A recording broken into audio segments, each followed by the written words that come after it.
and George for Yeah, Five and and Carrie, Five. it's always great to have you on the show. You're welcome anytime. Thank you. Anytime. So, hey, joining us this morning's Finding Faith segment are our friends from Servants at Work. And with us this morning here, they build ramps for Hoosiers who have limited mobility. It is a pleasure to have Executive Director Michael Thompson and founder Rick Haggerty with us. Gentlemen, tell us about the origins of Servants at Work and how things got started. In April of 2003, the mission minister for Second Presbyterian Church, my church, came and said, we've got a group of guys up in Fort Wayne, Indiana, that have been building wheelchair ramps for 8 years. And I had never thought of the need for wheelchair ramps with all the accessibility that was being put out into the public by ADA. And so we explored it a little bit and thought, well, yeah, this might be a nice little thing to do on a part-time basis. And then in 2005, we were joined by St. Luke's Methodist Church, and the whole thing began to balloon.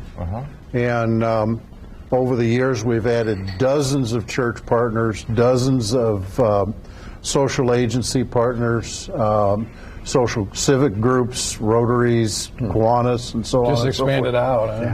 It just expanded. We currently serve 68 of the 92 counties in Indiana, and we've got some affiliates outside the state of Indiana also. Yeah, and Michael asked you here, the recipients who receive these ramps, they got to be greatly appreciative of it. Oh, very much so. I mean, it's truly emotional. I mean, you're talking about folks that have been essentially prisoners in their home.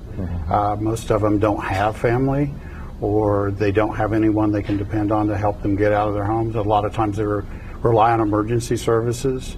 I mean, I've heard of stories of folks that have been in their homes for 3 years. I've met people that have been in their homes for at least a year and not been able to leave. And Rick, you mentioned your church. I'm curious, we call this segment Finding Faith. How has faith informed really both of your decisions to be involved in this cause?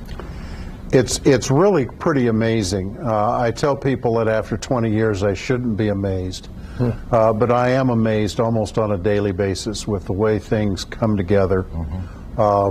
We have one of our partners is Northview Church, and I spoke with their outreach coordinator yesterday, and they're increasing their financial support.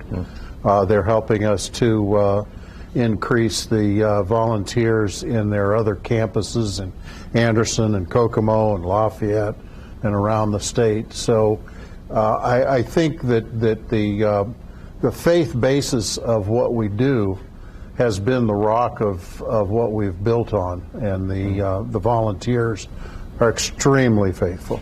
Yeah, just real quick, you brought an example of one of your ramps right here. Yes. Yeah, okay. Yes. How long did it take you to build one of those? This one? It's probably longer here than it does at the real house. Took us a lot longer to build that one. Had to scale it down. A normal ramp will take us anywhere from 3 to 6 hours. Oh, wow, that's much faster than I would have guessed. It truly is. I mean, the process has refined so much over the past 20 years that literally they can build our ramp in 3 to 5 hours with typically 6 to 8 volunteers. So on a Saturday morning, or even we build during the week, you can come in, volunteer, opportunity, and build. We're seeing some pictures right here of building the ramp there. So, and I'm guessing you guys are always looking for volunteers and funds too, right? Yeah. If people want to get involved, where can they go? So the best place is sawsramps.org. Essentially, for anything that you need SAWS related, it's there. If you know a neighbor, a family member that is in need, you can apply for a ramp there. So just pass your phone over the QR code right in front of me, and you'll have all the information at lifestylelive.tv. Amber, great folks, huh?